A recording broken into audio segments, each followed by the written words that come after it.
એક ભાઈએ તો વ્યાજે રૂપિયા 4 કરોડ લઈને 2-4 જગ્યાએ ટોકન મારી દીધા. એને કે વેચાઈ જાય, નો વેચાણી જમીન. બોલો. પછી તો ઘેરે ઉઘરાણી વાળાની લાઈન લાગી, કારણ કે વ્યાજ પરવાય વ્યાજે લેવા પડે. આ તો ક્યાંથી ભેગું થાય? એની ઘરવાળીને કીધું કે હું અંદર હૂતો છો, આ જે ઉઘરાણી વાળા આવે ને કેવું ભાનમાં નથી, કાલના બોલતા નથી, ગુજરી જવાની અણી માથે છે. તે ઉઘરાણી વાળા આવે તો ઓલા બેન એમ કે એટલે ઉઘરાણી વાળા ભાગે.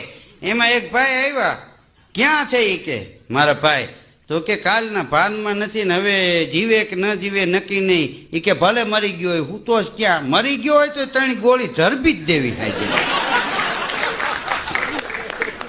બાઈ અંદર જઈને બોલી ઓલા ભાઈ ને કે એક ભાઈ તો આવા કે મરી ગયો હોય તો દેખાડો, ત્રણ ગોળી તો ઝરબી જ દેવી, એવું નક્કી જ કર્યું છે. તો હું તો કે એને એકને કહી દે તમારે આપી દે, દેકારો કરો.